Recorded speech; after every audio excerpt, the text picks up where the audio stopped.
संजय दिना पाटील यांनी आज पत्रकारांविषयी केलेली शिवीगाळ याचा मी सर्वप्रथम निषेध करतो। आम्ही आज राज्यातील प्रमुख पत्रकार आणि पदाधिकारी, voice of media, POM international फोरमचे अनेक पदाधिकारी मुख्यमंत्र्यांशी भेटलो आणि मुख्यमंत्र्यांना विनंती केली आहे की या वाचाळ वेळाला ताबडतोब आवरा।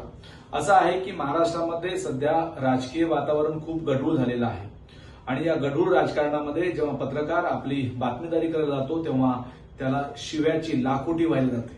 तुमच्यात हिंमत आहे तर तुम्ही थेट तुमच्यावर टीका करणाऱ्या लोकांशी बोला। त्यात पत्रकारांचा दोष काय? पत्रकार हा प्रामाणिकपणे या लोकशाहीचा एक खरा आधारस्तंभ म्हणून काम करतोय आणि तीच भूमिका घेऊन पत्रकार आज पाटील यांना विचारपूस करण्यासाठी गेले होते। पण पाटील यांची एकूण मुजोरी पाहिली तर लक्षात असं येते की हा प्रचंड माज आहे, हा सत्तेचा माज आहे, पैशाचा माज आहे। किती खून केले, कोणावर खून केले, काय अत्याचार केले या स्वरूपाच्या धमक्या पत्रकारांना देण्याची काही गरज नाही।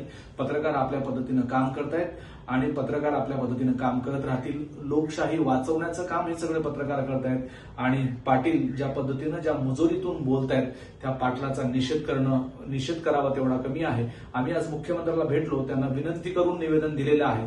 या पलीकडे जाऊन जर पाटील यांच्यावर कारवाई नाही झाली तर व्हॉइस ऑफ मीडिया राज्यभर रस्त्यावर उतरेल आणि पत्रकार अहिंसक मार्गाने आपला निषेध व्यक्त करतील।